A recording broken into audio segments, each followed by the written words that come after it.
પૂરના પાણીમાં વડોદરા શહેરની 40% જેટલી કાર ગરકાવ થઈ ગઈ છે. શહેરમાં આવેલા પૂરમાં 10,000 જેટલી કારને નુકસાન થયું છે. તમામ કારના સમારકામમાં દિવાળી સુધીનો સમય લાગશે. કાર રિપેરિંગમાં માલિકને 50,000 જેટલો ખર્ચ ભોગવવો પડશે. ફ્લડમાં નુકસાન થયેલી કારને મૂકવા માટે પ્લોટ ભાડે લેવા પડ્યા છે. એક ડીલર પાસે 400 થી વધુ કાર રિપેરિંગ માટે આવી રહી છે. અનેક કારના પાર્ટ્સ સ્ટોકમાં ન હોવાથી બહારથી મંગાવવાની ફરજ પણ પડી રહી છે. વડોદરામાં પૂરની પરિસ્થિતિ આવી અને કારો અત્યારે મોટા પાયે નુકસાન થયેલું છે. રિપેરિંગ કામ કરવામાં અત્યારે આવી રહ્યું છે. દિવાળી સુધીનો સમય લાગી શકે છે, કારણ કે એક ડીલર પાસે 400 થી વધુ કારો છે.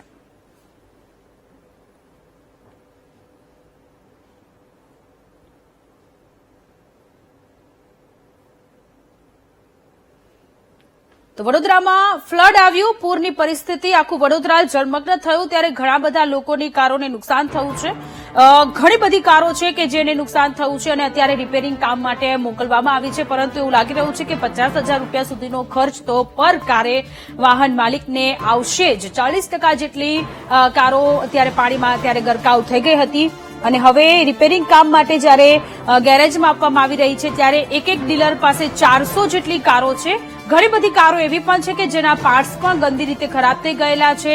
તેના પર રિપેરિંગ કામ કરવા માટે જે પાર્ટ્સ બહારથી પાર્ટ્સ મંગાવવામાં આવી રહ્યા છે. એટલે કે એવું લાગી રહ્યું છે કે દિવાળી સુધીનો સમય અત્યાર સુધીમાં લાગી શકે છે દરેક કાર રિપેર થતા અને વડોદરામાં જે જનજીવન જે અસ્તવ્યસ્ત થયું હતું તે થાળે પડતા. વડોદરા શહેરમાં આવેલા પૂરે ભારે તારાજી સર્જી છે. ત્યારબાદ જે વિગતો બહાર આવી રહી છે કે વડોદરા શહેરની 40% ફોર વ્હીલ કારો છે પાણીમાં ડૂબાઈ હતી અને અત્યારે રિપેરિંગમાં મૂકવી પડી એવી સ્થિતિ સર્જાઈ છે. 10,000 જેટલી ગાડીઓ એવી છે કે જે હજુ દિવાળી સુધી રિપેરિંગ નહીં થાય. આપ જોઈ રહ્યા છો આ શોરૂમ જે સંચાલકો છે એમને સ્પેશિયલ એક ગોડાઉન ભાડે લીધું છે અને આ કારો અહીંયા મૂકવામાં આવી છે, કારણ કે એટલી બધી સંખ્યામાં કારો રિપેરિંગ માટે આવી છે કે ત્યાં એમને રાખવા માટેની જગ્યા નથી. કાર રિપેરિંગનું કોસ્ટ ઓછામાં ઓછું 50,000 રૂપિયા છે પર કાર. ડીલરો આ ફડની કારો મૂકવા માટે એમની પાસે જગ્યા ઓછી પડે છે, એના કારણે ભાડાના ગોડાઉન લઈ અને ત્યાં કારો રાખવામાં આવી છે. આપ જોઈ લે કાર સર્વિસમાં આવેલી કાર છે અને એની હાલત આપ જોઈ રહ્યા છો કે જે પાણી ભરાઈ ગયું અને એના કારણે આ તમામ કારો છે બગડી છે.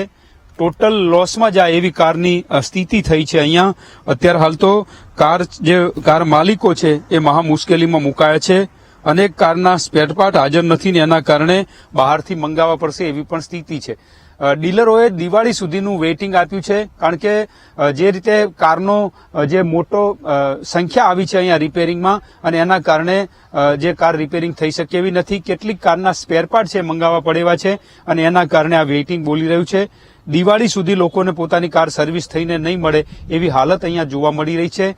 સ્થિતિ એ છે કે પૂરનું પાણી કોર્પોરેશનના કારણે આવ્યું, કોર્પોરેશનના નિષ્ફળ અધિકારીઓના કારણે આવ્યું, પરંતુ જે કાર માલિકો છે એમને નુકસાન ભોગવવાનો સમય આવ્યો છે. એક તરફ વીમા કંપનીઓ વિવિધ પ્રકારના બહાના કાઢી અને અલગ અલગ કાગળિયા માગી રહી છે, ત્યારે બીજી તરફ કાર રિપેરિંગ માટેનું દિવાળી સુધીનું વેઇટિંગ બોલી રહ્યું છે. એટલે કાર માલિકો છે અત્યારે મુશ્કેલીમાં મુકાયા છે.